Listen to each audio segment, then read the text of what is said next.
Donc, sur LinkedIn, aujourd'hui, on est à 660 millions d'utilisateurs dans le monde, 19 millions en France et un âge moyen de 44 ans.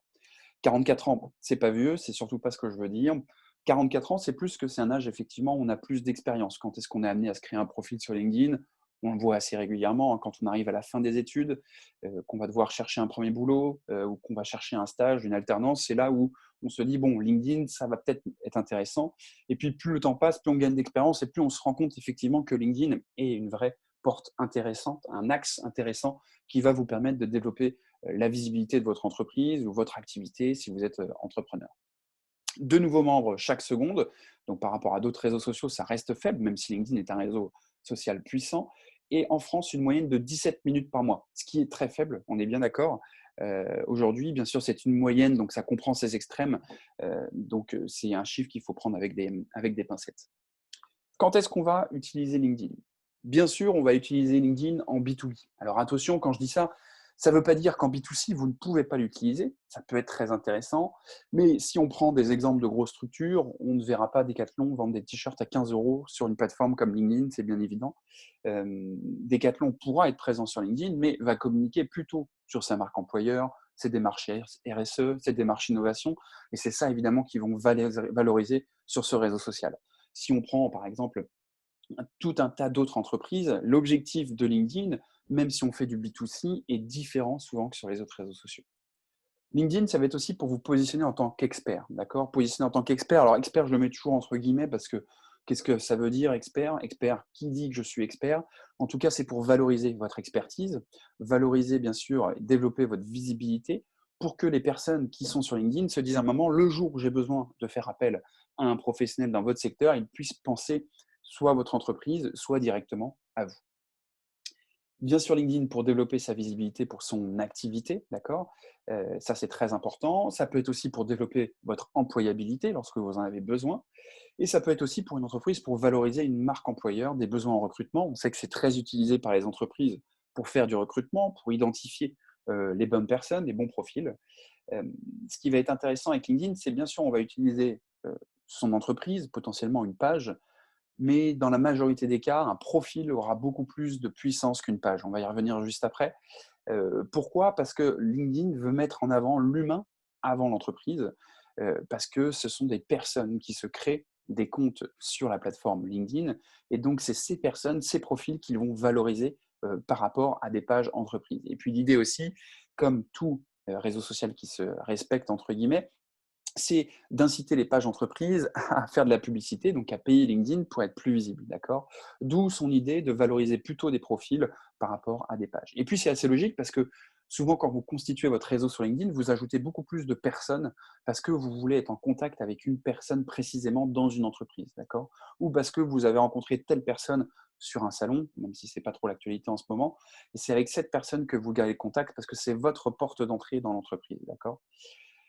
LinkedIn, je le disais, c'est pas uniquement un CV en ligne, ça va vous permettre d'obtenir de nouveaux clients, de nouveaux partenaires, bien sûr, de nouveaux prospects. Ça permet aussi de fédérer ses équipes en interne, réussir à faire comprendre en interne pourquoi vos équipes ont un intérêt à partager le contenu de l'entreprise, à relayer ce contenu, pourquoi ils ont un intérêt à créer du contenu. Je suis intervenu mardi auprès du CIC Ouest par rapport à cette thématique-là. Effectivement, c'est un intérêt pour eux de faire comprendre à leurs collaborateurs pourquoi ils doivent partager du contenu, pourquoi ils doivent le faire, parce que quand ils font ça, ils sont plus visibles sur LinkedIn. S'ils sont plus visibles, ils mettent en avant leur entreprise. Et s'ils mettent en avant leur entreprise, potentiellement, ça va développer, drainer vraiment une activité qui va être générée via LinkedIn. Et bien sûr, ça permet de faire de la veille, j'en ai parlé tout à l'heure, mais il y a aussi beaucoup d'autres choses qu'on peut envisager avec LinkedIn. Ce qu'il faut bien comprendre avec LinkedIn, c'est que ce n'est pas en 2, 3, 4 publications, en un mois, 2 mois ou 3 mois d'activité sur LinkedIn que tout d'un coup, les démarches, comment dire, les prises de contact vont pleuvoir. Il va falloir beaucoup plus de temps, définir une stratégie pour réussir à répondre à votre objectif. Alors bien sûr, ça va varier aussi en fonction de votre produit, du service que vous avez à proposer, en fonction des moyens que vous avez à disposition, en interne, en externe, en fonction du budget aussi que vous pouvez avoir. Pour continuer pardon, dans le vif du sujet avec LinkedIn, ce qu'il faut vraiment comprendre, et je prends 2 minutes là-dessus parce que je sais que ce n'est pas clair pour tout le monde, on le voit en formation, il y a une véritable différence entre la page et le profil. Le profil, c'est votre nom et votre prénom. Le profil vous appartient en tant que personne, d'accord? Que vous soyez dans une entreprise, que vous soyez dirigeant, que vous soyez DIRCOM, que vous soyez RH, peu importe. Ce profil, il vous appartient, d'accord? C'est à vous qu'il vous appartient.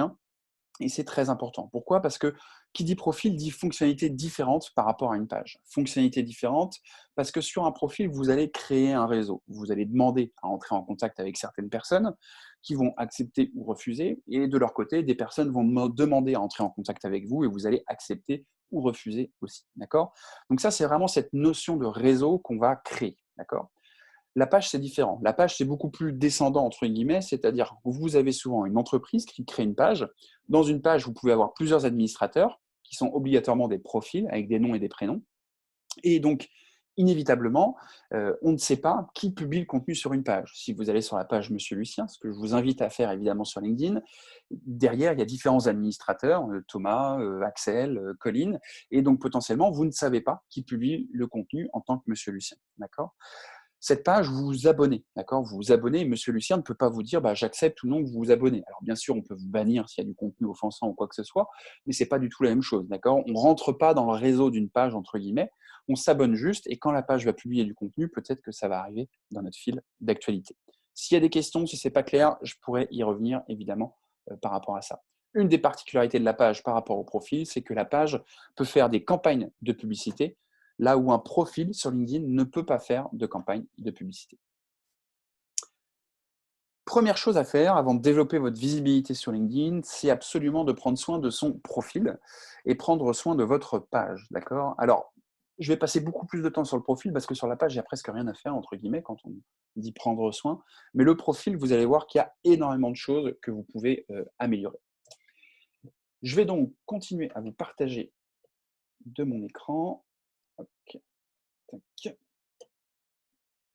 Est-ce que vous pouvez me mettre dans le chat si vous m'entendez toujours bien?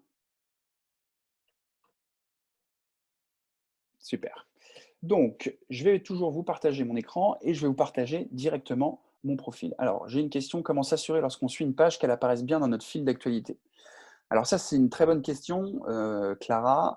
En fait, si vous voulez, la différence, c'est que quand vous allez publier du contenu sur LinkedIn, vous n'avez aucune garantie que les personnes qui sont dans votre réseau vont voir votre publication et je vais y revenir après. C'est exactement pareil pour une page.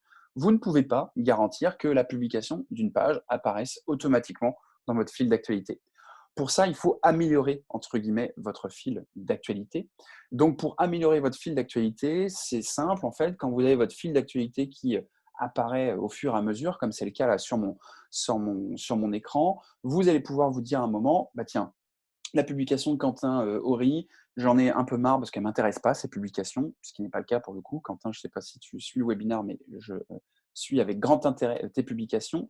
Et là, je vais pouvoir désactiver ces publications, masquer ce post, et ce qui fait que je vais améliorer mon fil d'actualité et conserver au fur et à mesure beaucoup plus des publications qui vont m'intéresser. D'accord?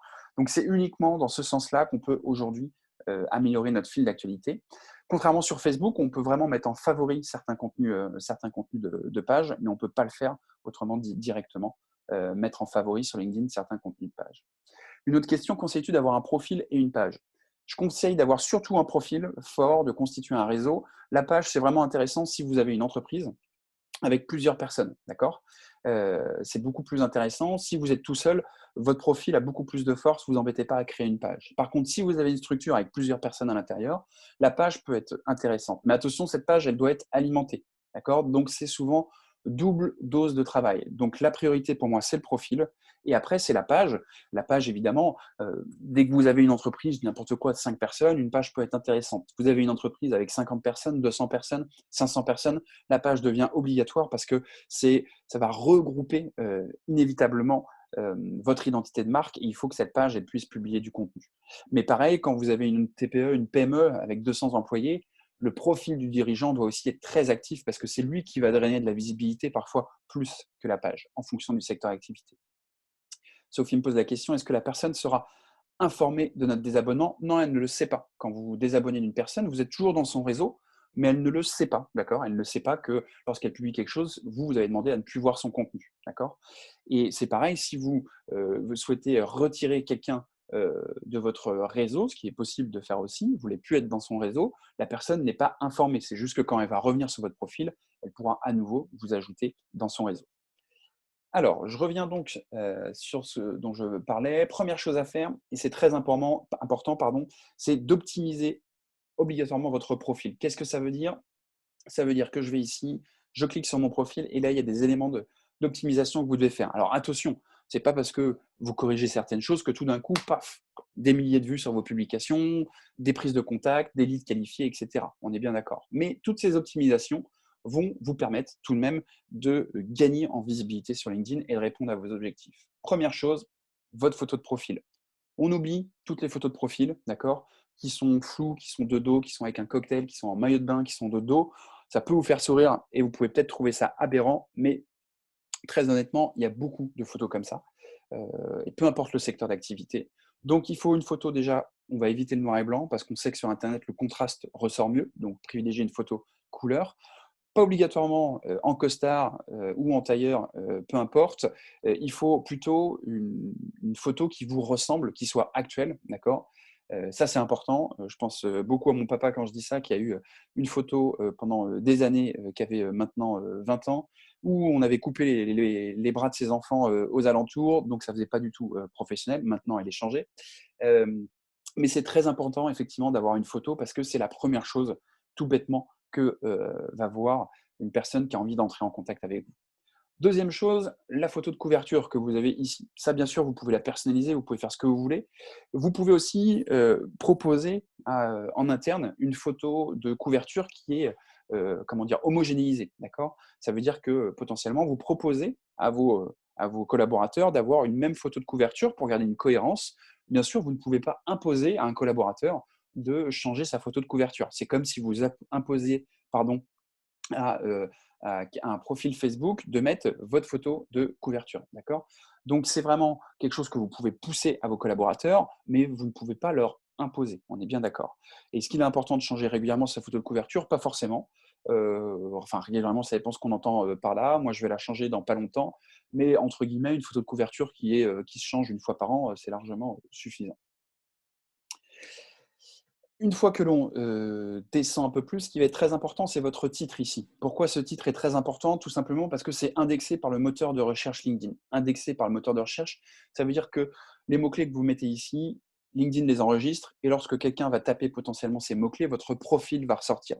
C'est pour ça que mon mot-clé, comme mot-clé, j'ai Monsieur Lucien, j'ai Agence Digitale, j'ai Audencia Bachelor Network parce que tous ces mots-clés peuvent être tapés sur LinkedIn, selon moi, et donc potentiellement, j'ai envie que mon profil ressortent de façon à avoir plus de visibilité. Autre point important ici, plus de 500 relations. Vous devez atteindre les plus de 500 relations. D'accord? C'est important pour être mieux valorisé par l'algorithme LinkedIn, d'où l'importance de travailler et d'ajouter des personnes, de publier du contenu. On va y revenir après pour atteindre ces 500 relations. L'idée, c'est pas d'ajouter la terre entière, on n'est pas là pour ça, bien au contraire. Mais l'idée, c'est de vous forcer à publier du contenu, à commenter et aller chercher les bons profils pour développer votre réseau de façon efficace. Ensuite, vous avez votre résumé, ou la partie à propos qu'on voit ici. Alors, si vous n'avez pas les sections qui apparaissent, vous pouvez cliquer ici sur Ajouter une section au profil. Et là, vous allez retrouver toutes les sections. Pardon, je recommence. Dont la section Info, donc moi qui ai déjà ajouté, et que vous allez pouvoir renseigner. Cette section Info, là aussi, les mots-clés sont indexés par le moteur de recherche LinkedIn, donc il faut absolument ajouter un descriptif et pas uniquement une ligne pour dire ce que l'on fait. J'aime bien structurer effectivement ces résumés de cette façon, mais c'est vous qui faites encore une fois comme vous le souhaitez. C'est-à-dire que dans les résumés, j'aime bien dire pourquoi vous êtes sur LinkedIn, pardon, ce que vous faites aujourd'hui, pourquoi vous êtes sur LinkedIn, ce que vous avez fait auparavant, et quelques mots supplémentaires. Alors moi, qui me détermine à titre personnel, mauvais perdant, j'aime l'entrepreneuriat, etc. Parce que ça donne certains traits de caractère qui, je trouve, correspondent assez bien avec la tonalité qu'on veut donner à Monsieur Lucien. Mais évidemment, c'est propre à chacun. C'est comme les emojis, les émoticônes qu'on utilise, c'est propre à chacun et c'est propre à votre secteur d'activité. Vous êtes dans le domaine bancaire, de l'assurance, on ne va pas forcément utiliser, par exemple, les mêmes emojis ou émoticônes, quoique. Mais ce qui est important, c'est bien sûr d'avoir quelque chose qui vous représente et d'avoir quelque chose aussi qui représente votre secteur d'activité. Par rapport à ça, je vous raconte une petite anecdote par rapport à deux types de dirigeants qu'on a rencontrés, qu'on a eu en formation, qui ont eu ces constats suivants. Le premier, de dire, si mes collaborateurs ne jouent pas le jeu de partager, de publier du contenu sur LinkedIn pour mettre en avant la société, c'est qu'il y a un problème, je vais les convoquer dans mon bureau et ils n'ont rien à faire dans cette société. D'accord ? Autre exemple complètement à l'opposé, moi je ne veux pas que mes collaborateurs publient du contenu sur leur profil, optimisent leur profil, parce que sinon ils vont se faire débaucher. Et s'ils se font débaucher, je vais perdre potentiellement des collaborateurs. Donc évidemment, ça c'est des situations extrêmes, entre guillemets, et il y a évidemment un juste milieu. Ce juste milieu, c'est bien de faire comprendre à vos collaborateurs que en jouant au jeu de LinkedIn, ils développent la visibilité de leur entreprise, ils développent la visibilité pour contribuer aux objectifs, ils contribuent à garantir la sérénité de leur entreprise et de leur emploi, et que oui aussi, c'est vrai, ils vont aussi donner plus de visibilité à leur profil et donc potentiellement plus de visibilité à leur employabilité, entre guillemets. On ne sait pas de quoi l'avenir est fait, mais potentiellement dans 3 mois, dans 5 ans, dans un an, vous allez avoir envie de changer d'horizon et potentiellement à ce moment-là, ça peut aussi les intéresser. On arrive ensuite sur la sélection. La sélection, c'est quoi? C'est des articles, du contenu que vous pouvez mettre en avant. On sait qu'une image vaut 1000 mots, hein, je ne vous refais pas l'adage. Donc typiquement ici, ça peut être intéressant de valoriser certains types de contenus. Le tableau de bord qui vous donne quelques statistiques par rapport à votre profil sur les 28 ou le dernier mois. Donc 1177 qui ont consulté mon profil, le nombre de vues sur ma dernière vidéo, le nombre d'apparitions dans les résultats de recherche sur LinkedIn. Voilà, ça c'est juste des indicateurs qui peuvent vous intéresser pour savoir est-ce que vous êtes plus visible sur LinkedIn. Ensuite, on arrive sur l'activité. L'activité, qu'est-ce que c'est? C'est tout simplement tout ce que vous allez mettre en place sur LinkedIn. Tout ce que vous allez liker, commenter, toutes les publications que vous allez réaliser, les partages, etc. Tout va se retrouver ici. Et c'est là où je vois le nombre d'abonnés que j'ai sur LinkedIn. Alors là, on parle d'abonnés. Il est souvent supérieur au nombre de personnes dans mon réseau. Typiquement, j'ai 3000 personnes, je crois près de 3000 ou 2990 personnes dans mon réseau, mais j'ai 3006 abonnés. C'est-à-dire qu'il y a des personnes qui ont fait le choix de ne pas m'ajouter dans leur réseau, mais qui sont quand même abonnés à mon profil, parce que le contenu que je publie est public sur LinkedIn. Donc, même si vous n'êtes pas dans mon réseau, vous allez quand même pouvoir accéder à ce contenu. Ensuite, on arrive sur la partie expérience. Partie expérience, alors oui, Virginie et merci Thomas d'avoir répondu. Tout ce que je vous montre aujourd'hui, c'est la version gratuite de LinkedIn, d'accord? La version premium, je ne l'utilise plus. Si vous avez des questions à la fin, je pourrais bien sûr y revenir là-dessus. La partie expérience doit aussi être renseignée, détaillée avec du visuel, de la vidéo, de la photo, des plaquettes, des PDF, tout ce que vous souhaitez. Pourquoi? Parce que, encore une fois, c'est indexé par le moteur de recherche LinkedIn. C'est important de donner un peu plus de matière sur ce que vous avez fait plutôt que mettre, je dis n'importe quoi, business developer ou mettre directeur commercial ou responsable achat ou responsable communication et s'arrêter là. C'est beaucoup plus intéressant de détailler cette partie-là parce qu'une personne qui va en fait arriver sur votre profil LinkedIn a besoin d'en savoir plus. Imaginez que votre profil LinkedIn, c'est un peu comme un site web. Vous allez le travailler pour que vous puissiez générer du trafic sur votre profil. Quand les gens arrivent sur un site web, ils ont besoin de fouiller un peu, d'accord, de voir ce qui se passe, qu'est-ce qu'on dit de vous, qu'est-ce que vous proposez. Ben là, c'est pareil. On va aller voir un peu votre expérience, par où vous êtes passé. Ça va nous rassurer, ça va nous effrayer. On va se faire des remarques en disant tiens, il est passé par telle entreprise, tiens, elle est passée par telle société. Moi, je connais quelqu'un qui est passé par cette boîte aussi, ou je suis passé par là, tiens, elle a ça comme centre d'intérêt. Donc, c'est important de détailler ses expertises. Ces expériences, pardon. Et pensez aussi à détailler ces expériences et vous pouvez aussi remonter dans le temps. Alors bien sûr, ça va dépendre évidemment de votre expérience. On a certains qui ont peut-être 20 ans d'expérience dans la même boîte, mais détailler au moins toutes ces 20 années d'expérience, et bien sûr sûrement eu des évolutions. Et puis, vous pouvez aussi ajouter d'autres expériences. J'ai été associé dans une marque de fringues qu'on a lancée avec mon frère, ma femme, une amie, etc., et qui maintenant a fermé. Je n'ai pas communiqué dessus sur LinkedIn parce qu'on était vraiment sur du B2C. Mais ceci dit, je l'ai quand même indiqué dans mon expérience parce que ça rejoint cette mentalité entrepreneuriale que je peux avoir. D'accord? Vous avez d'autres sections, je ne vais pas toutes les mettre en avant parce que sinon on pourrait y passer la journée, mais vous avez d'autres sections à mettre en avant typiquement de la formation, des licences, des certifications. Vous allez avoir aussi tout ce qui va être brevet, des distinctions, tout ce qui va être des résultats d'examen au TOEIC, au TOEFL, tout ça, vous allez pouvoir l'ajouter et ça va venir dans d'autres sections et pas dans votre section expérience. Pour avoir le petit logo qui s'affiche en face de votre expérience, il faut absolument qu'il y ait une synchronisation avec la page entreprise pour laquelle vous avez travaillé. D'accord? Donc, s'il n'y a pas de page entreprise, il ne peut pas y avoir de petit logo. Et si la page entreprise n'a pas de logo, il n'y a pas de logo qui s'affiche au niveau de votre expérience. Ensuite, vous avez la partie formation, qui est importante, notamment si vous avez une jeune expérience.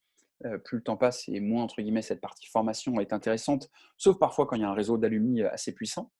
Et ensuite, vous avez la partie compétences et recommandations. Alors, la partie compétences n'est pas vraiment pertinente, je trouve, parce que c'est uniquement des recommandations par clic. Ce que j'appelle par clic, c'est que vous arrivez sur le profil de quelqu'un et on va vous poser la question, LinkedIn va vous poser la question, est-ce que vous recommandez telle personne pour telle compétence? Donc, j'en ai 29 qui m'ont recommandé pour communication marketing, 26 pour marketing, 22 pour marketing digital. C'est juste des clics et ça se fait beaucoup par je te recommande, tu me recommandes, donc pas beaucoup d'intérêt. Là où c'est plus intéressant, je trouve, c'est les recommandations qui sont écrites et qui sont rédigées. D'accord? On voit que j'ai 12 recommandations de personnes notamment qu'on a eues en formation et qui laissent des recommandations écrites par rapport à ce que M. Lucien a fait pour eux, par rapport aux formations qu'ils ont pu avoir. Et ça, c'est vraiment beaucoup plus intéressant. Donc, ce que je vous recommande par rapport à ça, c'est de solliciter des recommandations. Comment je sollicite une recommandation?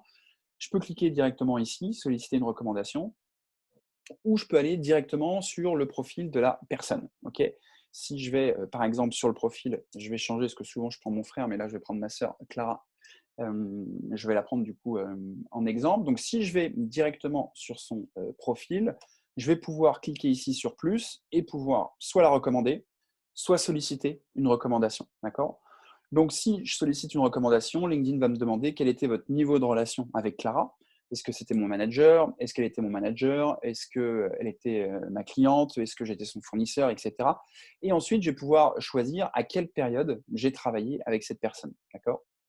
Une fois que je clique sur suivant, je peux personnaliser mon petit mot et donc Clara va potentiellement me laisser une recommandation que je vais pouvoir accepter par la suite ou envoyer en révision pour qu'elle corrige certaines choses ou tout simplement ne rien faire pour ne pas l'accepter. D'accord?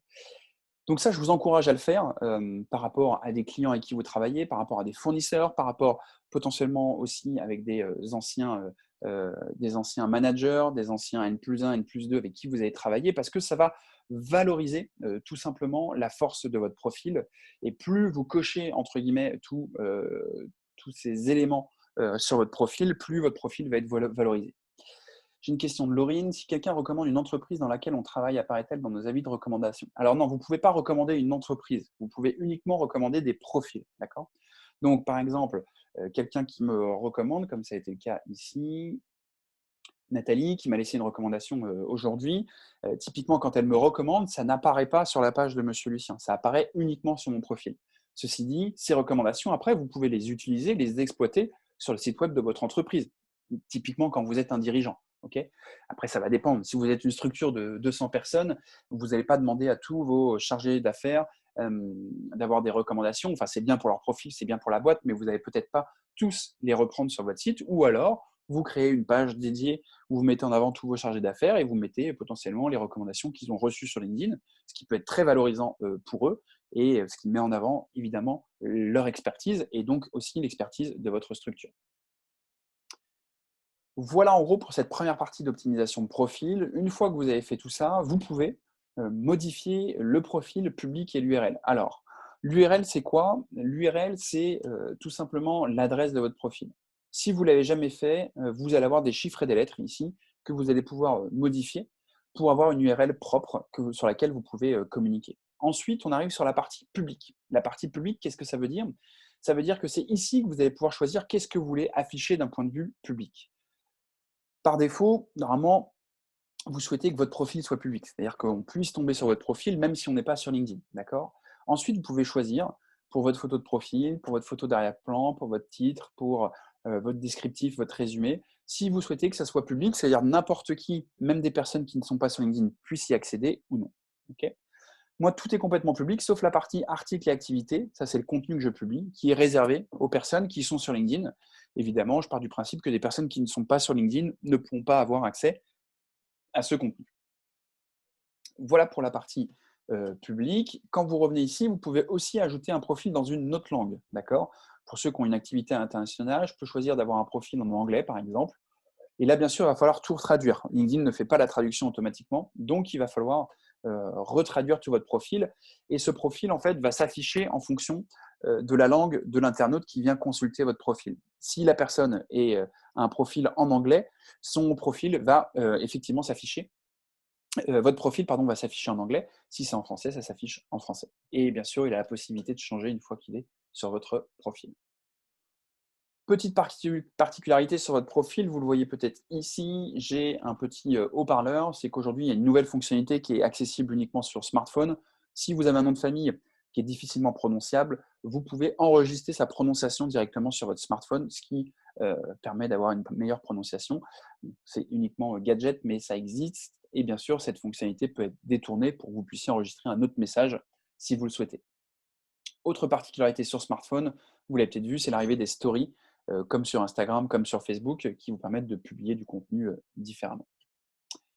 Voilà pour la partie optimisation de profil. Tac, tac, tac, je reviens du coup à ma présentation. Je vous parlais tout à l'heure de la partie résumé. C'est ce que je vous disais tout à l'heure. Il faut vraiment se distinguer d'un CV classique qu'on peut voir, utiliser des mots-clés, sortir de l'ordinaire.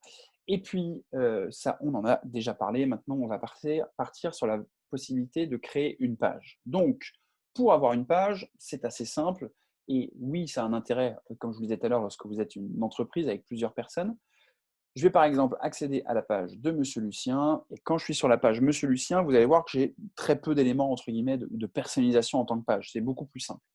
Les seules choses que je vais pouvoir personnaliser, c'est ma photo de couverture, ma photo de profil, et je vais pouvoir aussi modifier ma page pour personnaliser les informations sur ma page. D'accord? En gros, mon nom, le slogan bien sûr, les différents boutons que je souhaite afficher, et puis la présentation de mon activité, la taille de mon entreprise, le secteur, l'année de création, les catégories et potentiellement les hashtags. D'accord? Donc vous avez uniquement ça à faire en tant que page, élément de base pour lorsque vous la créez. On va voir ensuite comment vous pouvez développer sa visibilité. Deuxième étape, publier du contenu. Vous avez optimisé votre profil, vous avez créé votre page, entre guillemets, optimisée. Maintenant, il va falloir publier du contenu. Pourquoi il faut publier du contenu? Parce que c'est en publiant du contenu que vous allez développer la visibilité de votre profil, la visibilité de votre page, que vous allez donner de la matière à LinkedIn, et LinkedIn va pousser la visibilité de votre profil. D'accord? Donc, publier du contenu, souvent on me dit, ouais, mais moi, ça ne m'intéresse pas de publier du contenu, ce que je veux, c'est développer mon réseau. Très bien, très bon objectif. Ceci dit, quand vous allez publier du contenu, vous allez développer votre réseau parce que votre profil va être plus vu et donc des personnes vont venir tout simplement vous ajouter. On pose la question, est-ce qu'on peut avoir une page entreprise sans profil personnel? Non, c'est impossible. Vous devez obligatoirement avoir un profil pour créer une page entreprise. D'accord. Et très honnêtement, le profil a plus de force qu'une page, notamment a priori si vous êtes en création d'activité, donc il vaut mieux miser sur votre profil. Publier du contenu, on va voir que c'est très simple sur LinkedIn. Alors, je retourne pareil sur mon LinkedIn. Quand je me connecte, j'arrive comme vous sur cette page-là. Et là, on voit ce fil d'actualité qui est la colonne, colonne principale. Ce qu'il faut savoir, c'est ce que je disais tout à l'heure, quand vous publiez du contenu sur LinkedIn, on estime uniquement à 10% le nombre de personnes dans votre réseau qui va voir votre contenu. Alors souvent, ça fait assez scandale auprès des personnes que l'on forme qui nous disent, mais attendez, je publie du contenu sur mon profil ou sur ma page et vous me dites qu'il y a uniquement 10% des membres de mon réseau ou de mes abonnés qui vont le voir. Et oui, parce que les membres qui sont abonnés à votre page ou qui sont dans votre réseau ont peut-être aussi 500 autres personnes, 1000 personnes, 3000 personnes dans leur réseau, sont peut-être abonnés à des centaines de pages ou des dizaines de pages, participent à 4-5 groupes. Donc forcément, quand ils se connectent, LinkedIn est obligé de faire le tri. Et faire le tri, ça veut dire quoi? C'est l'algorithme qui travaille et qui dit, bah, ah, Julien, quand il se connecte, je vais lui pousser ce contenu, puis celui-là, puis celui-là. C'est évident que quand je me connecte, je ne peux pas voir le contenu des 3000 personnes qui sont dans mon réseau et je peux voir le contenu, je ne sais pas, je dois suivre peut-être 30 ou 40 pages dans mon réseau. D'accord? D'où l'importance, c'est ce que je disais tout à l'heure, d'optimiser le fil d'actualité pour avoir le contenu le plus pertinent possible. D'accord? Donc ça, il faut bien l'avoir à l'esprit et c'est très important, on va le voir quand vous rédigez du contenu, pour générer un maximum d'interactions. Pourquoi? Parce que ce qui se passe, c'est quand vous publiez du contenu sur LinkedIn, et c'est à peu près le même cas, peu importe le réseau social, c'est que le réseau social va tester votre publication. Il teste votre publication. On ne sait pas combien de temps, on ne sait pas auprès de combien de personnes, mais sur un temps assez court, on va dire peut-être entre 1 heure et 3 heures, et sur une audience assez faible aussi. Si tout de suite la publication prend, s'il y a des commentaires, des partages, des interactions, LinkedIn se dit le contenu est intéressant, donc j'ouvre la visibilité de la publication. Par contre, si au bout de 2-3 heures, vous n'avez toujours aucune interaction, pas de commentaire, pas de like, vous êtes à peu près sûr que votre publication ne va jamais décoller. D'accord? Ce que veut LinkedIn, c'est valoriser les publications qui intéressent sa communauté, qui intéressent son réseau. Et pour ça, il se base sur des indicateurs qui sont assez classiques, à savoir l'interaction, le commentaire, le partage, le clic, parce qu'il part du principe que s'il y a des interactions, des clics, des partages, des commentaires, ça veut dire que votre publication est intéressante. D'accord? Quand vous publiez du contenu, vous voyez, c'est assez simple. Je peux évidemment ajouter une photo, ajouter une vidéo, ajouter un document. Un document, c'est un PDF qui va se transformer en slide, entre guillemets, que les gens vont pouvoir faire défiler. Donc, c'est un contenu assez basique que vous allez pouvoir intégrer. Bien sûr, quand vous rédigez du contenu, aujourd'hui, par exemple, webinar Monsieur Lucien, j'utilise le arrobase à chaque fois pour identifier une page ou un profil. C'est très important d'utiliser le arrobase. Pourquoi? Parce que quand vous faites ça et que vous allez, publier du contenu, quand vous allez utiliser le arrobase, vous allez identifier la page ou l'entreprise et ça revient à taper à la porte de la page ou du profil. Ça veut dire, en gros, là, si je publie, Monsieur Lucien reçoit une notification qui lui dit Julien Tourme a publié du contenu et vous a identifié. Donc, souvent, ce qui se passe, c'est que le profil ou la page identifiée va venir sur la publication et va potentiellement commenter, partager, interagir. Et donc, s'il fait ça, il contribue à développer la visibilité de votre publication. Et LinkedIn se dit, s'il partage, commente ou interagit par rapport à ce que je viens de vous dire, il va développer la visibilité de votre publication, de votre profil ou de votre page. D'accord? Alors, Laurent me pose la question, quel est l'intérêt de liker sa propre publication? Ça n'a aucun intérêt. Aucun intérêt de liker sa propre publication. Une fois qu'on a utilisé le arrobase, bon, je ne vais pas rédiger toute la publication, vous pouvez donc identifier aussi potentiellement des personnes directement, ok. Et vous allez pouvoir aussi utiliser les hashtags. Les hashtags sont assez récents sur LinkedIn, maintenant ils vous en proposent quelques-uns. Les hashtags vous permettent de qualifier le contenu d'une publication, et ce qui fait que quelqu'un sur LinkedIn qui clique sur le hashtag Monsieur Lucien, peu importe où il est, va arriver sur toutes les publications dans le monde qui utilisent le hashtag Monsieur Lucien. Donc, potentiellement, je peux développer la visibilité d'une publication par rapport à un hashtag qui peut être propre à mon entreprise, mais aussi par rapport à d'autres hashtags. On me pose la question du timing. Alors, je voulais en parler à la fin, mais on peut en parler maintenant. Il n'y a pas de timing. C'est-à-dire que si, on voit beaucoup d'articles qui disent qu'il y a des plus grosses connexions sur les réseaux sociaux, et c'est vrai, le matin, à la pause déjeuner, en fin de journée, en gros, quand les gens se lèvent, arrivent au boulot, quand les gens sont à la pause déjeuner et quand ils repartent chez eux dans les transports en commun. Ceci dit, il faut plutôt tester. Il faut tester. Le plus important, ça va être votre contenu, évidemment. J'ai tendance à recommander tout de même de publier plutôt dans la matinée parce que ça laisse plus de temps à votre publication pour faire de la visibilité. C'est-à-dire que si vous publiez à 20 heures et que votre publication marche bien, malheureusement, il y a un moment, les gens vont se coucher et donc vont plus être connectés sur LinkedIn. Donc, il vaut mieux publier, en tout cas, c'est plutôt ce que je recommande, entre 8 heures et 10 heures pour donner un maximum de visibilité à votre publication. Ceci dit, il vaut mieux tester différentes heures de publication sur un mois, par exemple. Vous publiez chaque publication à 9 heures et puis après, vous testez à 14 heures ou à midi, et puis vous voyez si ça fonctionne le mieux.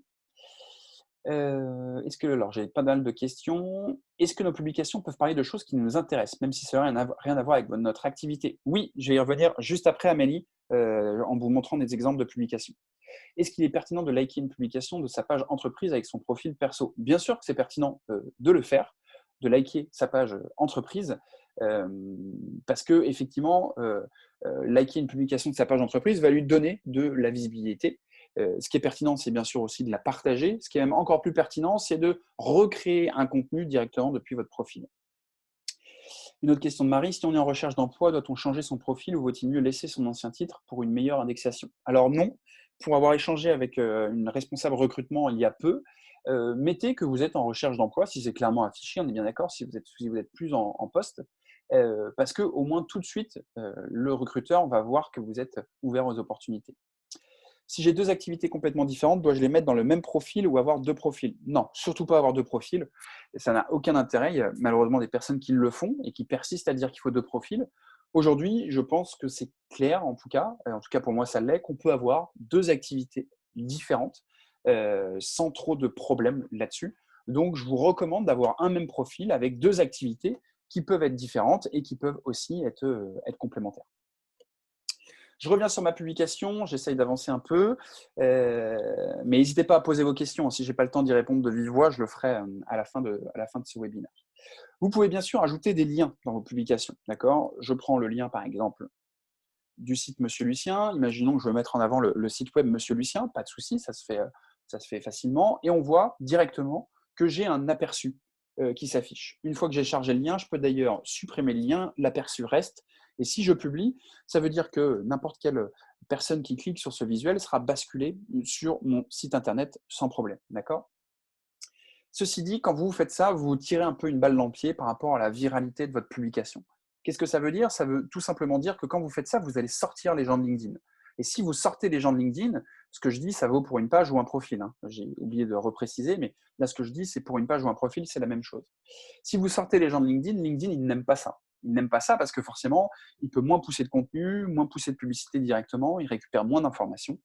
Donc, il vaut mieux éviter de mettre des liens dans vos publications. Alors attention, parfois vous n'avez pas le choix. Vous voulez mettre en avant un service, un produit de votre entreprise, une expertise, vous allez devoir publier bien sûr un lien. Donc parfois, mettez un lien dans votre publication. Mais si on voulait vraiment continuer à optimiser, on peut parfois mettre un lien en premier commentaire de publication. D'accord ? Ça consiste à quoi? Ça veut dire que si je veux mettre en avant certains webinars, par exemple de Monsieur Lucien, retrouvez nos webinars. Et je vais mettre inscription sur le lien en commentaire. D'accord? Et je vais forcer les gens à venir dans les commentaires et à venir cliquer sur le lien en commentaire pour éviter de pénaliser ma publication avec un lien à l'intérieur. D'accord? Donc ça, c'est des pratiques quand on commence vraiment à avoir l'habitude qu'on peut réaliser. On retrouve mes onglets photos, vidéos et documents PDF. Et puis là, je vais avoir aussi la possibilité dans mes préférences, à qui je veux publier du contenu. Est-ce que auprès de tout le monde, synchronisé avec Twitter, parce que je peux synchroniser avec mon compte Twitter, attention, c'est limité à 280 caractères, ce qui fait que ma publication peut être coupée. Je peux aussi publier uniquement auprès de mes relations, ça veut dire qu'ils n'auront pas la possibilité de partager mon contenu. Et je peux aussi désactiver les commentaires sur cette publication, ce que je ne recommande pas, mais parfois, pour X ou Y raison, on peut se dire, vu le sujet, je vais désactiver les commentaires pour éviter de créer des conflits potentiellement au sein de ma publication. Si les commentaires sont nombreux, le commentaire avec le lien peut se perdre au milieu de tous. Alors oui, le commentaire avec le lien peut se perdre aux yeux de tous. Ceci dit, vous allez le retrouver assez rapidement parce que souvent, c'est le premier commentaire qui est mis en avant. Alors, je vais vous montrer par exemple, où vous allez avoir la possibilité aussi, je vais vous prendre un exemple concret s'il veut bien charger. Okay. Là, par exemple, alors j'ai un commentaire. C'est typiquement ce que j'ai fait ce matin quand j'ai publié du contenu. Alors,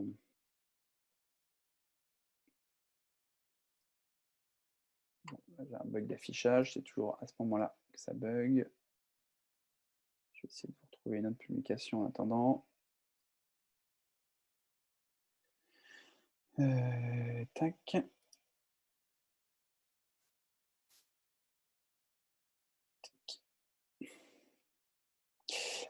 Bon, là, ça ne s'affiche pas directement ici, mais en fait, ça va ressortir assez rapidement parce que les commentaires de l'auteur sont valorisés en fait, dans les commentaires d'une publication, ce qui fait que vous allez pouvoir les retrouver assez facilement et que pour un internaute qui arrive sur votre publication, va lui aussi pouvoir les retrouver assez facilement. On parlait des publications et la question qui tombe à point, on a aussi la fonctionnalité rédiger un article. La fonctionnalité rédiger un article nous permet tout simplement de rédiger un article de fond. D'accord ? Souvent, dans une publication sur LinkedIn, on va à peu près créer, on va dire, jusqu'à une dizaine de lignes maximum. D'accord ? Parce que l'idée est de faire le plus synthétique possible et d'insérer un visuel directement. D'accord ? Donc, cette fonctionnalité article elle va nous permettre de générer beaucoup plus de contenu et de vraiment se positionner en tant qu'expert sur un sujet lorsqu'on a besoin de plus, entre guillemets, de 10 lignes pour développer un propos. Je vous prends l'exemple typiquement que j'ai réalisé. Vous allez retrouver. Quand vous cliquez sur article, vous arrivez sur une fenêtre comme celle-ci. D'accord ? Elle vous permet d'ajouter un titre, elle vous permet d'ajouter beaucoup plus de texte, elle vous permet d'ajouter une photo de couverture, de personnaliser avec du gras italique, et elle vous permet aussi d'ajouter différents visuels au sein de votre article, différents liens vers l'extérieur. Et donc là, vous jouez véritablement le jeu de LinkedIn puisque vous créez du contenu directement sur la plateforme. D'accord ? Ça veut dire quoi ? Ça veut dire que vous n'allez pas sortir les gens de LinkedIn, mais qu'ils vont pouvoir voir votre contenu directement sur la plateforme. Et ça, c'est quelque chose qui est apprécié tout simplement par LinkedIn. J'attends qu'il charge pour montrer un exemple. Mais donc, c'est vraiment une fonctionnalité intéressante, d'autant plus que l'article que vous avez rédigé sur LinkedIn va contribuer et va être référencé par Google directement. Donc, bien sûr, ça peut lui donner encore plus de visibilité. Désolé, je vois que ça charge un peu de mon côté. Donc, je vous montrerai l'exemple de l'article une fois qu'il sera chargé. Voilà en gros comment vous pouvez publier du contenu assez facilement, assez rapidement sur LinkedIn. Ce qui est très important de garder à l'esprit, c'est quand vous rédigez du contenu, pensez arrobase, pensez hashtag, pensez à faire plus de 4 lignes. Pourquoi ? Parce que quand vous faites plus de 4 lignes, typiquement, qu'est-ce qui va se passer ? Vous allez avoir le fameux bouton voir plus qui apparaît ici. J'ai la publication de Delphin qui apparaît ici, qui est très bon sur LinkedIn. Et typiquement, toutes ces publications, à chaque fois, elles ont plus de 4 lignes parce qu'elles vont inciter les gens à cliquer sur le bouton voir plus. Pourquoi c'est intéressant ? Parce que LinkedIn a communiqué sur un nouvel indicateur pour juger ou non de la pertinence de votre publication, ce qui s'appelle le dwell time. Le dwell time, c'est quoi ? C'est le temps que vous allez passer sur une publication. C'est-à-dire qu'aujourd'hui, pour mesurer l'intérêt d'une publication, je vous ai dit qu'il y avait les interactions, les commentaires, les partages, les likes, mais LinkedIn veut prendre en compte un nouvel indicateur qui est le temps passé. C'est-à-dire que je peux ne jamais interagir, par exemple, avec la publication de Delphin, mais je peux rester sur cette publication. Ça veut dire que j'y consacre un intérêt. Et donc cet indicateur, nous, on n'a pas de mesure, on ne sait pas le temps que passent les internautes dessus, mais cet indicateur va être pris en compte par LinkedIn de façon à valoriser votre publication. On pose une question, peut-on publier des articles déjà en ligne sur notre site web où cela va être aperçu comme du duplicate content ? C'est une très bonne question. Je pense qu'à partir du principe où ces contenus d'articles sont indexés par Google, ça risque de créer du duplicate content et qu'il faut éviter de faire un copier-coller des articles. Donc voilà en gros les bonnes pratiques en termes de publication. Je reprends mes slides en même temps. Donc, c'est ce que je vous disais, vraiment penser à utiliser toutes ces bonnes pratiques, éviter les liens, rechercher l'interaction commentaire et commenter forcément des publications. C'est-à-dire que si vous ne publiez pas forcément du contenu, n'hésitez pas aussi à aller commenter des publications. Parce que si vous publiez du contenu, si vous commentez du contenu, vous allez développer aussi votre visibilité. Vous avez vu une publication intéressante, n'hésitez pas à aller commenter ces publications, c'est exactement le même principe. Le arrobase, le hashtag, vous pouvez ajouter une photo aussi. C'est vraiment intéressant pour développer la visibilité de votre profil parce que c'est très bien valorisé dans votre fil d'actualité. Si je repars sur mon fil d'actualité ici, là, je vois Jonathan, Amélie ont commenté ceci. Donc, typiquement, je vois qu'ils ont commenté une publication. D'accord ? Donc, forcément, ça va m'interloquer et je vais avoir envie d'en savoir plus peut-être sur cette personne ou peut-être que ça va me refaire une présence à l'esprit en disant « Ah oui, c'est vrai que Jonathan, il s'y connaît bien sur les réseaux sociaux. » Donc, n'hésitez pas à aller commenter des publications. Petit point. Alors, chiffre aussi que je voulais vous donner. Ce qu'il faut savoir aujourd'hui, c'est que 1% des utilisateurs publient du contenu, 10% s'engagent et 90% consomment du contenu sans rien faire. D'accord ? Donc, ça revient avec cette notion de dwell time. Ça ne veut pas dire si des personnes ne réagissent pas avec votre contenu, ça ne veut pas dire que votre contenu n'est pas pertinent. D'accord ? Parce que parfois, ils peuvent y passer du temps à lire votre contenu. D'où l'intérêt pour LinkedIn de valoriser aussi ce type de contenu. Une autre question. Au départ, lorsqu'on n'est pas du tout référencé et sans beaucoup de contenu, il est donc important de commenter des publications. Oui, ça peut être une bonne pratique. La bonne pratique, c'est vraiment d'optimiser votre profil si vous avez un très faible réseau, de commencer à commenter des publications et de commencer à publier du contenu. Pourquoi ? Parce que quand vous commencez à commenter des publications, à publier du contenu, des personnes vont vous ajouter. Et quand vous allez les accepter, automatiquement, LinkedIn va leur pousser vos dernières publications sur LinkedIn. D'accord? Donc, ça serait dommage de se priver de ces dernières publications que vous avez créées. L'idée étant que s'ils vous acceptent sur LinkedIn, automatiquement, ils voient vos dernières publications. Je voulais vous montrer quelques exemples de publications afin que vous proposez des idées de contenu et vous inspirez pour que ça soit le plus concret possible. Je vous prends une publication du Lab RH, qui est une entreprise qui accompagne les startups RH et qui a communiqué sur la journée des droits des femmes le 8 mars avec une publication en identifiant les femmes qui font partie de cette entreprise. On peut se dire, mais quel est l'intérêt, entre guillemets? Est-ce que ça va développer du lead, générer du business? Bien sûr, en direct, ça ne va pas générer du lead directement. C'est-à-dire que ce n'est pas cette publication qui va tout de suite, hop, 15 demandes de contact pour être accompagné, pour prendre un abonnement à leurs services, à leurs offres. D'accord? Donc, typiquement, là-dessus, l'intérêt, il est plus dans la régularité, d'accord? Dans apporter une autre tonalité à la communication, développer la visibilité, la notoriété, refaire un rappel, une présence à l'esprit par rapport à ça. Une publication de Mathieu Batter, qui est le fondateur des Petits Culottés, une entreprise qui fait des couches culottes made in France. Alors, je voulais vous la passer, mais on a pris un peu de retard, donc je vais avancer un peu là-dessus. Et qui explique pourquoi ils ne font pas le Black Friday et pourquoi ils font le vendredi culotté. Là, ce qui est très important, je trouve, dans cette publication, c'est que c'est une publication qui est faite face caméra. Ce n'est pas de la 4K, ce n'est pas un professionnel qui a fait une vidéo. C'est fait tout simplement facilement et c'est mis en avant sur les publications. Donc ça, c'est vraiment intéressant de pouvoir pas se prendre la tête avec la qualité du contenu. Alors ça va dépendre évidemment de votre secteur d'activité. Si vous êtes dans le luxe, dans la mode, dans l'architecture d'intérieur, le design, c'est peut-être plus compliqué. Mais dans plein d'autres secteurs d'activité, ce qui va vraiment être intéressant, ça va être vraiment les coulisses d'une entreprise. Pareil, une publication de Justine Otto, la fondatrice de Respire, une marque que vous connaissez peut-être et qui va dans les décathlons lorsque ses produits sont référencés pour avoir des retours directement de ces personnes. Et donc ça, évidemment, c'est encore une fois pas se prendre la tête avec du contenu qui doit être forcément fait par des professionnels. D'accord? Ça peut être du contenu parfois très basique et qui peut très bien fonctionner.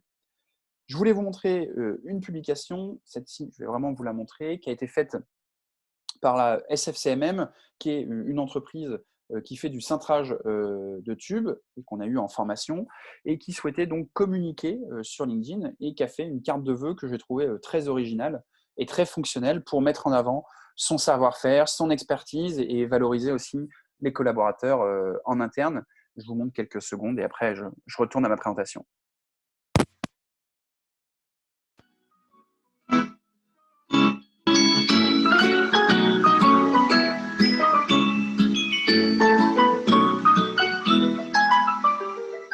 Chanson d'autrefois. Mais l'immense, c'est une France. Vous avez bien compris. C'est qu'ils ont réécrit les paroles d'une chanson et on refait et on présentait les différents ateliers, on présentait évidemment leur bureau. L'idée, tout simplement, par rapport à ça, c'est d'apporter un œil un peu neuf. On est dans un secteur du cintrage du tube. Ce n'est pas forcément ce qu'il y a plus de sexy en termes de communication. Et donc, c'est là où c'est vraiment intéressant de pouvoir communiquer différemment. D'autres publications, mettre en avant vos partenaires. On a lancé une plateforme qui s'appelle On se voit demain pendant le premier confinement et qui tourne toujours pour soutenir les commerçants, qu'on a fait avec notre partenaire La Boîte à Donuts. Typiquement, un contenu qu'on va mettre en avant et qui génère quelques commentaires forcément, puisqu'on va identifier les bonnes personnes. Le livre blanc, bien sûr, c'est quelque chose qui va bien fonctionner. Là, on a la publication de Jonathan, qui est un extrait du livre blanc et qui va inciter les gens à télécharger ce livre blanc en mettant le lien en premier commentaire. Donc là aussi, c'est très pertinent. On donne un peu de matière et on incite les gens à venir en commentaire pour télécharger le livre blanc. Qu'est-ce qu'on a d'autre comme contenu? Je voulais vous mettre, mais peut-être que vous l'avez déjà vu, la publication de Virtual Regatta. Virtual Regatta, pour ceux qui ne connaissent pas, c'est le jeu pour faire la course en même temps que les skippers qui sont sur le Vendée Globe. Donc, on a un bateau Monsieur Lucien, donc n'hésitez pas à nous rejoindre, à faire la course avec nous. Donc, on a fait un petit contenu humoristique qu'on avait bien sûr anticipé. Et donc, c'est un contenu aujourd'hui qui fonctionne bien parce que tout simplement, le contenu humoristique sort un peu des sentiers traditionnels et donc va être intéressant pour notre audience qui va se retrouver là-dedans. Alors, combien ça coûte si on délègue cela à une agence comme vous? Alors, je vous propose qu'on parle de ça à la fin directement. Je préfère avancer vraiment pour donner de la matière et on reviendra sur cette question à la fin du webinaire. Qu'est-ce qu'on peut avoir d'autre comme contenu? Le cabinet donc, de Vorsin, pardon, je reviens. Le cabinet de Vorsin, qui est un cabinet de courtage en assurance qu'on a aussi accompagné et qui communique tout simplement sur un moment de l'entreprise en coworking, au sein d'un espace de coworking, quelques visuels assez sympathiques et bien sûr qui va susciter de l'intérêt. Donc là encore, c'est des exemples de contenu, que vous soyez en profil ou en page. Une autre publication que j'ai faite sur mon profil qui a bien fonctionné, la mise en avant d'une application qui, vous l'avez peut-être vu, permet de prendre en photo un objet et de la mettre sur votre ordinateur pour la réutiliser assez simplement. L'application est complètement dingue. Donc là, vous voyez bien que j'utilise les codes de LinkedIn puisque je mets cette appli est folle, je saute 3 lignes pour inciter les gens à cliquer sur voir plus et à ensuite voir la vidéo. Donc forcément, c'est une publication qui va bien fonctionner. Et on retrouve aussi une publication tout simplement des coulisses de ce que vous vivez. J'anime un apport d'expérience auprès d'une école, une photo est prise, je vais évidemment la publier aussi sur mon réseau social et c'est un contenu qui va bien fonctionner. Tout ce contenu, l'objectif, ce n'est pas tout de suite de générer des leads dans la minute quand je publie du contenu, mais ça permet de mettre en avant une expertise sur un secteur, une tonalité, les valeurs de notre entreprise, de développer les valeurs, la visibilité de notre entreprise et potentiellement sur du moyen ou sur du long terme, de développer mon réseau et que certaines personnes viennent effectivement à un moment prendre contact avec moi ou avec l'agence Monsieur Lucien parce qu'ils ont un besoin de formation, de création de site web, d'accompagnement sur les réseaux sociaux, etc. D'autres publications que je voulais aussi vous montrer, une publication puisque j'avais relayé un événement qui s'appelle Ramène ta mère dans la tech. Euh, alors, c'est un événement sur lequel j'ai été sollicité pour intervenir et sur lequel j'ai pas pu intervenir malheureusement, faute d'agenda, et qui permettait qui proposait de venir avec sa maman ou sa grand-mère pour leur expliquer un peu plus le monde du digital. J'ai relayé cet événement et j'ai eu quelques commentaires négatifs, notamment de femmes qui me disaient c'est un scandale, pourquoi c'est ramène ta mère dans la tech et pas ramène tes parents dans la tech. Il n'y a pas que les femmes qui sont en retard sur le digital, il y a aussi les hommes, etc. Donc, il faut aussi faire attention un peu par rapport au contenu qu'on peut publier parce qu'on peut avoir, sans l'avoir identifié en amont, quelques retours qui peuvent être un peu négatifs ou nuancés. Alors, le fait qu'il y ait des commentaires potentiellement mitigés, ça développe aussi la viralité de votre publication, mais on évite de rechercher évidemment ce fameux bad buzz. Vous pouvez inciter les gens à voter avec les fameuses interactions, les bravos, les j'adore, même s'il y a une fonctionnalité de sondage qu'on retrouve aussi directement au moment de créer une publication. Donc voilà, en gros, en termes de publication, ce qui peut vous donner des idées. L'idée, c'est souvent de parler de vous, de ce que vous faites. On me posait la question, est-ce qu'on peut parler de contenus qui n'ont rien à voir avec votre secteur d'activité? J'ai envie de vous dire oui et non. C'est-à-dire que si vous voulez parler du fait que vous faites de la broderie le dimanche, ça n'a pas forcément d'intérêt. Par contre, si vous voulez parler de la broderie parce que effectivement, en parallèle de votre activité, vous avez lancé un petit site ou un blog, ou parce que cette broderie, c'est à titre associatif, ou je dis n'importe quoi, pourquoi pas? J'ai du contenu de temps en temps sur LinkedIn qui n'est pas en lien direct avec mon activité. Ma femme, quand elle a ouvert un restaurant à Nantes il y a 1 an et demi, évidemment, j'ai publié sur LinkedIn. Ce n'est pas un rapport direct avec mon activité, mais évidemment, je le mets en avant. Il y a certains sujets qui peuvent sortir un peu de votre activité et que vous pouvez mettre en avant. Maintenant, il faut essayer de toujours trouver un moment, un raccord avec le domaine professionnel, puisque sur LinkedIn, on est dans un contexte professionnel. Une fois que vous avez fait tout ça, vient le moment de développer votre réseau et la visibilité de votre page. Qu'est-ce que ça veut dire? Développer votre réseau. Développer votre réseau, vous pouvez le faire avec différents moyens. La première chose, c'est tout simplement en tapant le nom et prénom de la personne. D'accord? Vous avez rencontré une personne ou vous connaissez le nom de la personne, vous souhaitez rentrer en contact avec cette personne. Donc là-dessus, pas de problème, vous tapez le nom et prénom de la personne. Il se peut évidemment que cette personne ne soit pas dans votre réseau. Donc là, on va en prendre une par exemple qui n'est pas dans mon réseau. Et donc, vous allez demander à entrer en contact avec cette personne. D'accord? Entrer en contact, par exemple, je vais cliquer ici sur se connecter. Et là, très important, pensez à ajouter une note personnalisée. Une note personnalisée, pourquoi? Parce que vous avez beaucoup plus de chances que la personne accepte votre demande de mise en relation s'il y a un petit mot personnalisé. D'accord? C'est pareil quand vous recevez des demandes de mise en relation, il y a beaucoup plus de chances que vous y consacriez du temps s'il y a une note personnalisée. Attention, en version gratuite, vous êtes limité à 300 caractères, donc c'est important d'être le plus synthétique possible, bien sûr, et de donner envie assez rapidement, ce qu'on appelle le call to action, d'accord, de façon évidemment à donner envie à la personne d'accepter votre demande de mise en relation. Donc ça, c'est la première possibilité pour développer votre réseau. Ce que vous pouvez faire aussi, c'est rechercher par poste. J'ai envie de toucher des responsables achats. Donc, je peux taper responsable achat dans la barre de recherche. Automatiquement, LinkedIn va aller me chercher des responsables achats. Alors, le souci, c'est quand je tape ici, LinkedIn me donne certains qui ont responsable achat, mais il va me chercher aussi des responsables ou certains qui ont uniquement achat dans leur titre. Donc, ce que je peux faire, évidemment, ça va être de filtrer. Je peux filtrer par degré de relation. Premier, c'est des personnes qui sont dans mon réseau. Deuxième, ça veut dire qu'on a forcément une personne en commun. J'applique. Et ensuite, je peux cibler potentiellement par zone géographique ou par certaines entreprises. D'accord ? Et je peux aussi avoir d'autres filtres, typiquement. Je clique sur tous les filtres ici. Et là, je vais aller au sein des titres, retaper responsable achat et je vais le mettre en guillemets pour avoir véritablement une recherche exclusive, que des personnes qui ont bien le titre responsable achat. Et là, quand je vais appliquer, je tombe du coup à 78 résultats. Donc, je vais trouver 78 personnes qui, dans un degré 2 de relation, c'est-à-dire qu'on a forcément un contact en commun, ont le poste de responsable achat. Et donc là, je peux entre guillemets me régaler à faire une prise de contact qui va être beaucoup plus pertinente, voir les personnes avec qui je suis en commun et potentiellement me dire, bah, tiens, je vois que Mathieu Séjourné connaît Julien, je vais peut-être le contacter pour voir est-ce qu'il peut me mettre en relation, est-ce qu'il y a moyen de me mettre en relation. D'accord ? Donc ça, c'est vraiment beaucoup plus pertinent en termes de prise de contact pour développer votre visibilité. Bien sûr, dans cette prise de contact, pensez bien à inciter à l'action. Vous pouvez avoir une prise de contact avec un lien qui propose à la personne de prendre rendez-vous directement dans votre agenda, par exemple, ce qui peut être très intéressant. Par rapport aux demandes de mise en relation que vous allez recevoir, moi, je vous invite à accepter toutes les demandes de mise en relation que vous allez recevoir, à une seule condition, c'est de systématiquement répondre à toutes les personnes qui vous contacter. Alors, envoyez un message pour leur dire « Bonjour, je vous remercie pour votre demande de mise en relation. Est-ce qu'il y a un sujet que vous souhaitez aborder en particulier ?» 7 fois, 8 fois sur 10, la personne va vous répondre. Il y en a une, c'est pour vous vendre une solution. Il y en a une, c'est pour vous proposer un emploi, parce qu'elle est intéressée par une offre, un produit, parce que, bref, peu importe. Mais au moins, ça vous permet tout de suite de qualifier. Souvent, je laisse un mois à la personne pour me faire un retour. Si elle ne m'a pas répondu, je vais la retirer de mes relations parce que je cherche à avoir un réseau le plus qualifié possible, parce que je sais que quand je publie, il y a potentiellement que 10% des personnes qui le voient.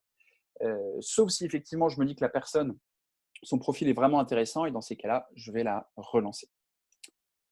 Par rapport à votre page, bien sûr, ça va être la même chose. Publier du contenu régulièrement, une bonne fréquence de publication, j'ai envie de dire, c'est allez, à partir de 2 fois par semaine, ça commence à être pas mal. Et vous pouvez aussi inviter vos relations quand vous êtes sur une page. Alors, je vous montre en gros comment ça se présente. Quand je suis ici sur la page Monsieur Lucien, j'ai une fonctionnalité de pouvoir inviter les relations de mon réseau personnel. D'accord ? Dans les outils d'administration, ici, j'ai un onglet Inviter des relations. Et ça, tous les administrateurs de la page en question peuvent le faire.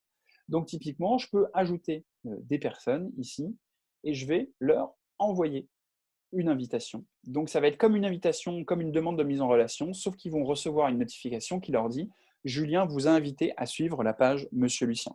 Ils peuvent accepter, ils peuvent refuser, évidemment, mais beaucoup plus facilement, ça va me permettre de développer ma visibilité. Alors attention, vous êtes limité en gros à 100 crédits par mois. Ça veut dire quoi? Ça veut dire que vous avez le droit à 100 invitations par mois. Après, il repart à zéro pour vous ouvrir un nouveau crédit. Et en fonction aussi de la qualité des retours, c'est-à-dire que si les personnes que vous invitez, il y a un gros taux entre guillemets d'inscription, cette fonctionnalité est renouvelée au fur et à mesure. Donc ça, je vous invite évidemment à le faire. Sinon, c'est exactement la même chose que pour un profil. Il faut publier du contenu, j'ai envie de dire, régulièrement, aller chercher l'interaction, le commentaire, poser des questions. Quand vous commentez, quand vous avez des avis qui sont laissés, des commentaires, pensez à réagir parce que plus vous allez avoir d'interaction, plus votre publication va avoir la visibilité. Et puis, la dernière partie, c'est bien sûr de faire des campagnes de publicité sur votre page LinkedIn. On ne va pas le voir dans ce webinaire parce que ça serait trop long. Mais les campagnes de pub, ça vous permet tout simplement de payer LinkedIn pour avoir plus de visibilité, pour générer du trafic sur votre site, pour avoir plus de prise de contact. Vous pouvez faire effectivement pas mal de choses qu'on peut imaginer sur LinkedIn. On en a parlé tout à l'heure, donc la slide est là, mais du coup, j'ai plus besoin de préciser par rapport à quand publier sur LinkedIn. Je vous recommande plutôt de tester la matinée si vous êtes dans une envie de reprendre la main sur LinkedIn et de tester différentes heures sur une durée assez longue, sur un mois par exemple, de publier 1 à 2 fois par semaine et de voir effectivement si ça fonctionne mieux en fonction des heures de publication. Ben voilà, on arrive à la fin de ce webinaire. Pour ceux qui le souhaitent, on a une liste de diffusion sur WhatsApp, qui est un WhatsApp Business professionnel, dans lequel tous les mardis, on envoie 3 actus digitales. Donc, si vous souhaitez vous inscrire, n'hésitez pas à ajouter notre numéro de téléphone, le 01 79 73 41 44, et à nous envoyer le mot-clé pizza. Vous allez recevoir tous les mardis 3 actus digitales. Évidemment, cette actu digital est censé vous aider à améliorer votre communication. Et évidemment, on utilise votre numéro de téléphone uniquement pour ça. On ne vous appelle pas, on ne revend pas ces données, c'est bien évident. Donc, si vous en avez marre, vous pouvez nous envoyer litchi, parce qu'on n'aime pas les litchis.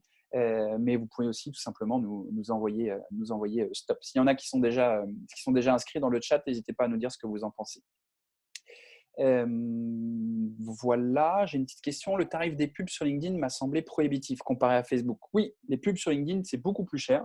Pour vous donner un peu un ordre d'idée, sur LinkedIn, on va être à peu près en moyenne à 4 € du clic, là où sur Facebook, on est plutôt aux alentours de quelques centimes, allez, dizaines, vingtaines de centimes, trentaines de centimes, donc beaucoup plus faible. Évidemment, Monsieur Lucien est là pour vous accompagner si vous avez des besoins en formation sur LinkedIn, en définition d'un plan d'action, mise en place d'une stratégie. On peut publier du contenu pour vous aussi si vous le souhaitez. Il y a différents éléments, différentes possibilités qui sont envisageables. Donc, typiquement, par rapport à ça, on peut évidemment discuter des tarifs. Si vous avez des questions, n'hésitez pas à me contacter. Alors, je vois que j'ai une question de Laurent, parce que Thomas est en train de pourrir le chat avec des liens dans tous les sens. Tac, tac, tac. Oui, alors le Social Selling Index, effectivement, je l'ai zappé en passant dessus. Le Social Selling Index, en fait, ça vous donne un score par rapport à votre profil LinkedIn et à la puissance de votre profil LinkedIn. D'accord ?